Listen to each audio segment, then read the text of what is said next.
Hey everybody, Ryan back here for another video today. Alright, as you can see, we're doing the Minnesota Wild season preview today. Alright, if you are a subscriber, thank you for watching.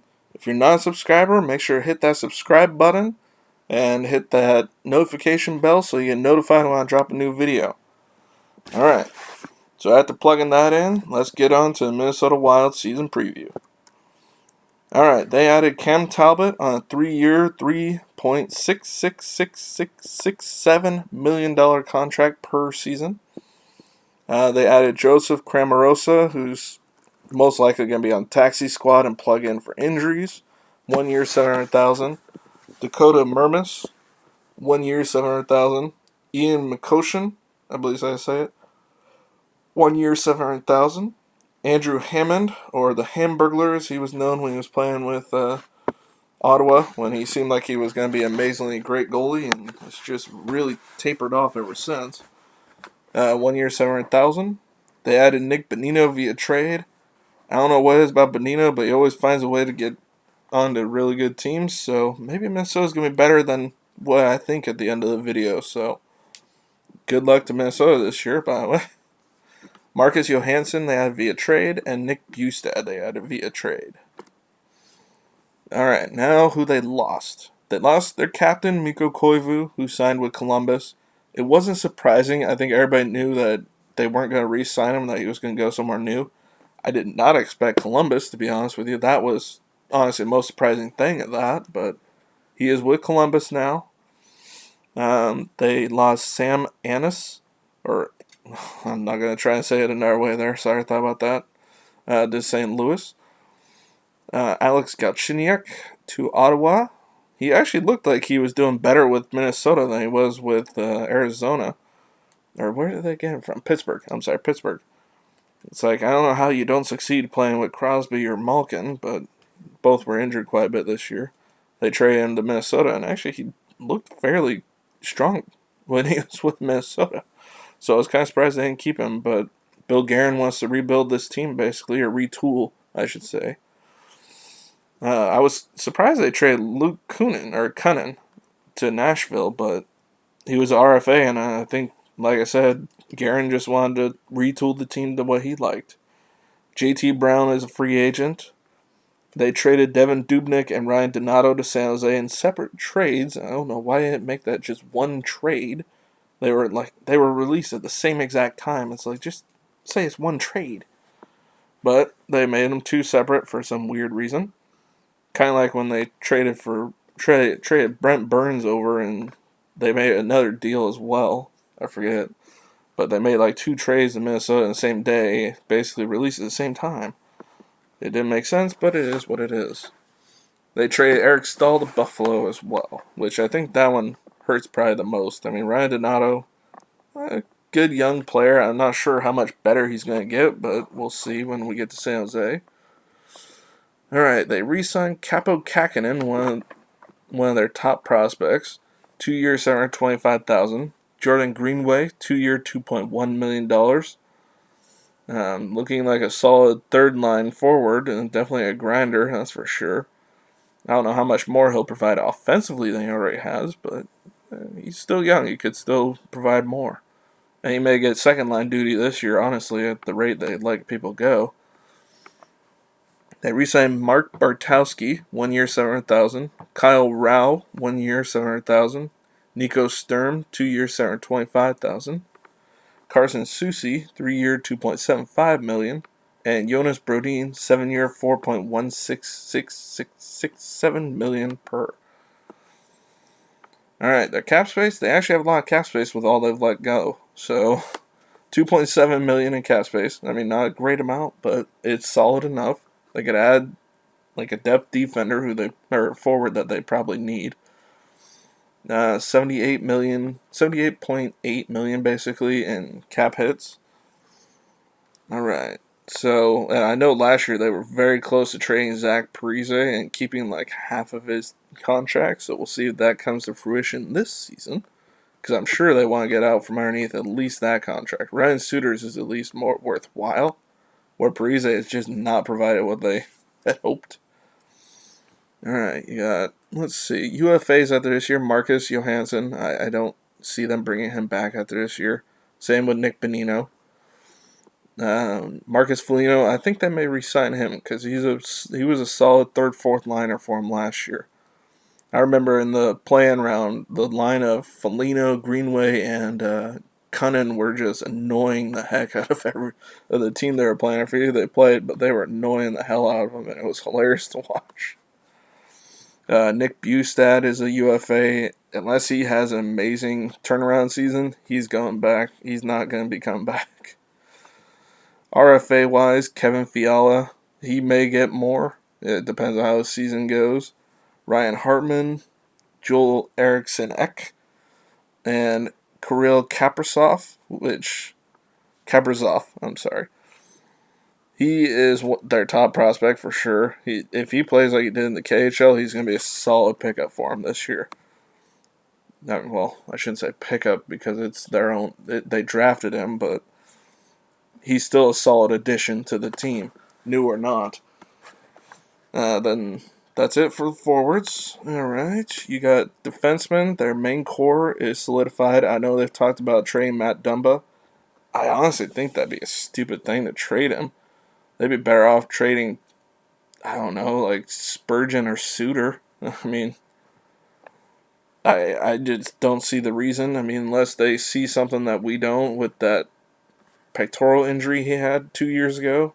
He didn't seem like the same player last year at times, but he ended the season strong, so we'll see how that works out. Because, I mean, you tear your pectoral muscle, that hurts. And it was in a fight, too, if I remember right. Let's see, their goaltending is set up pretty strong. They have Alex Stalock as a backup, and wow, he's making less money than I thought he was. Although Stalock may be the starter, but I think Talbot, with what they paid him, he's going to be the starter. Then they retained half of Dubnik's salary, which I really don't understand why they did that. I really don't understand some of these trades that we've seen this year where teams are retaining salary. I know the salary cap is static, but why are you helping out, especially now someone in your division? I mean, they're going to see Dubnyk and Donato 8 times this year. So, with the new divisions, they're in the same division as San Jose now. So, that might come back to haunt you. Those are trades the trades that hurt you. But defensively, they had Greg Pattern and Brad Hunt as UFAs. I don't see them bringing either one back with who they already have unless they get rid of Dumba or Spurgeon or Suter.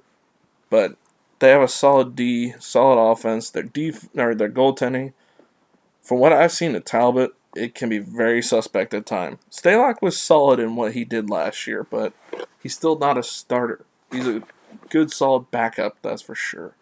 I don't think they have anybody in the prospect area for goaltending. Oh no, they do. They have that one.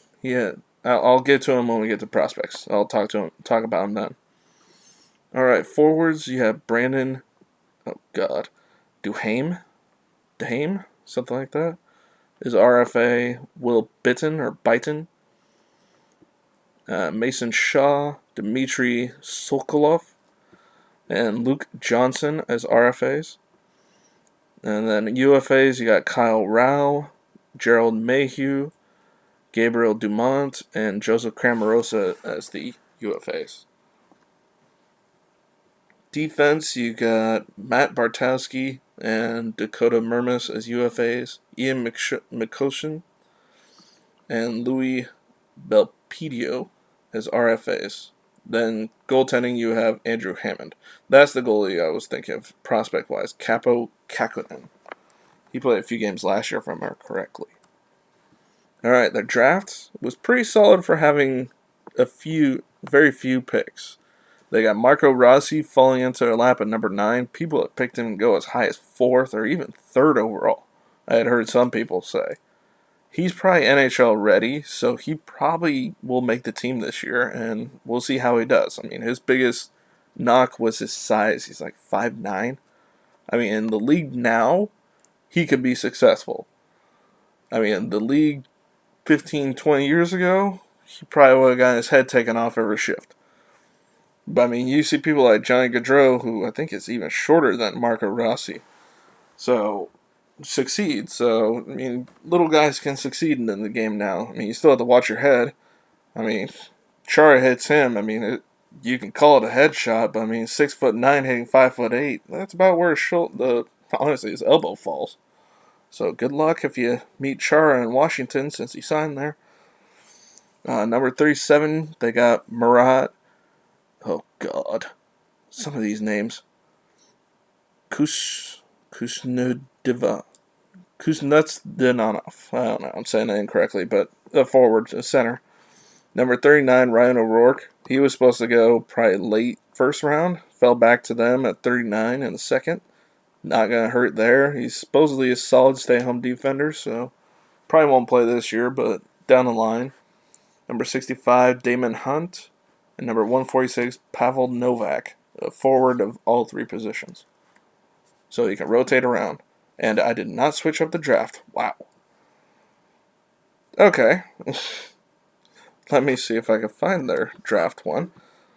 Alright. No, it's not there. It's on the desktop. Sorry, I have school stuff here too. Have to look through. There we go. Minnesota draft. There we go. Alright, so they have 2 first-round picks, their own in Pittsburgh. They have all their own draft picks, but they have a stipulation on their 7th round, and I didn't save it for some reason. Round 3, they have Pittsburgh's. Next season, they have San Jose's 5th, but no 7th round pick, and then all their own for the following season. Alright, now back to this. I'm sorry I messed that up. Yes, I did change that. How did I miss that one? I don't understand it, but it is what it is. Alright, lineup-wise, they got Parise, Marcus Johansen, Kevin Fiala on the first line? What the? Why do you have Johansen and Parise on the first line? I don't understand that, but that's their first line. I mean, Fiala is a good, solid forward, so I'm kind of surprised by that. Second line, you got Kaprizov, Joel Eriksson Ek, and Jordan Greenway. That's a good, solid, young second line. I can see that one. Third line, Marcus Foligno, Nick Bonino, Nick Bustad. That makes sense. That's a decent line. Fourth line, Nico Sturm, Victor Rask, and Ryan Hartman. Another solid line. Oh, no, wait. That was the line last year that annoyed everybody. It was Greenway, Hartman, and Cunnin. Those were the 3 that were annoying everybody. Not who did I say was on that line? I said someone else was on that line. I was incorrect. I'm sorry. Alright, defensive pairs. You got Suter and Spurgeon. That's going to be a pretty solid defensive first line for him. Or first pair. Jonas Brodin, Matt Dumba. Another solid, good young defensive duo there. Carson Soucy and Greg Pattern. They were solid last year for him too. So they have a solid forward, solid defense. Right here they have it listed as oh, that's right, Stalock's out for the year. I forgot about that. Stalock got hurt in the offseason. And Matt Zuccarello is hurt too. I'm not sure how long he's out for, so he'll probably, honestly, he's a better left wing option in the first line than Parise. No offense to Parise, he's just not what he used to be. But they had Talbot and Kakanen, which makes sense because I think we'll look at his stats, but I believe Kakanen had a few games last year. Scratches, they have Raul, Mayhew, and Belpedio. Alright, taxi squad, let's see. Like I said, Joseph Cramarosa, Bartowski, Hunt, that makes sense, and Hammond, those ones make sense. I honestly think Marco Rossi will probably make this team, in which case Victor Rask will be an extra again. Which I feel bad for Victor Rask, that's all he's done for like 2 seasons now. He's been on the bench for the most part. Ian McCoshen may play some games here or there with injuries. Alright, so here's what they have in the minors. I don't see any of those really playing. Loaned, this Alexander Havanov. I believe he may play some games down the line. They have Matthew Boldy as a guy. He has looked amazingly good in this World Juniors, so he may even get a shot. We'll see, but I don't know if he will this year, but definitely next year. Like I said, Ryan O'Rourke. Oh God, the Russian guy here. I can't say that name. I'd have to hear it first. If you know it, please say it. Please tell me in the comments. Let's see. Then they have a couple reserve list guys down here. All right, top prospects: Kirill Kaprizov, 62 points in 57 KHL games last year. He is going to be on the team this year, and he's probably going to provide quite a bit of offense. I mean, he's already playing against former NHLers over in the KHL, so you know he's going to be physically ready, I have a feeling. He may have to adjust to the size of the rink, but that's about it. Same with Marco Rossi. I mean, he is ready to probably play in the NHL because I don't think he can return the juniors. I think he's too old. But he had 120 points in 56 OHL games. Only one that was close to him was Cole Perfetti, who I think had like 112, I think, or 110, something like that. Matthew Boldy, 26 points in 34 NCAA games. I don't think he's signed an NHL contract yet, so he probably won't play this year.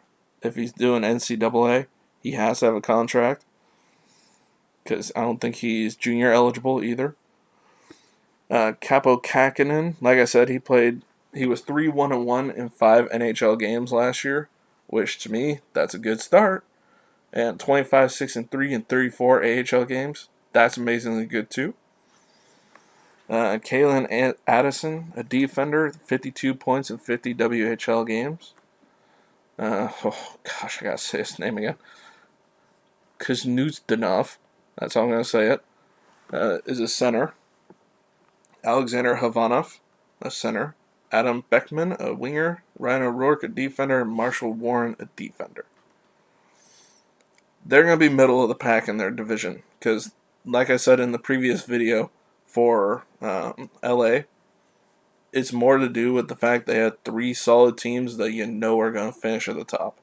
There's no way I see Minnesota being better than Colorado, St. Louis, or Vegas. At least in the regular season. They may sneak past them in the playoffs, because playoffs is a whole different game, but standings-wise, I don't see Minnesota finishing on top of those 3, barring injuries, of course. But weird things have happened, so they may, but I can also see them finishing at the bottom, because, I mean, they have a lot of older guys and a lot of younger guys. And I don't see them finishing at the bottom, but I'm just covering my ground saying the bottom. Because, I mean, San Jose could sneak past them. I don't see Arizona sneaking past them, but they could. LA could. Anaheim possibly even. I don't see Anaheim doing it, but like I said, the way Zagreus has played, if he can do that in the NHL, I'd be happy. But we'll see how it works out. But honestly, I see Minnesota being the 4th best team in this division. I do. I think they'll be the middle tier team, or middle range team. So, good luck to Minnesota this season. I think you could have a solid season and an even better playoff because the way you looked last year, you looked like a solid playoff team. You lost a few guys, but you still have a lot of good players and a lot of good ones coming up, which is a big thing too. All right, so if you're a subscriber, thank you for watching. If you're not a subscriber, hit that subscribe button and hit that bell notification so you get notified when I drop new videos because I'm going to continue on. Let's see, who's next? Oh, Montreal is next on my list to do for the previews. And make sure to like, share, comment, and Happy New Year to everybody because it is New Year's Eve. So Happy New Year, and I will see you next year. Bye, everybody.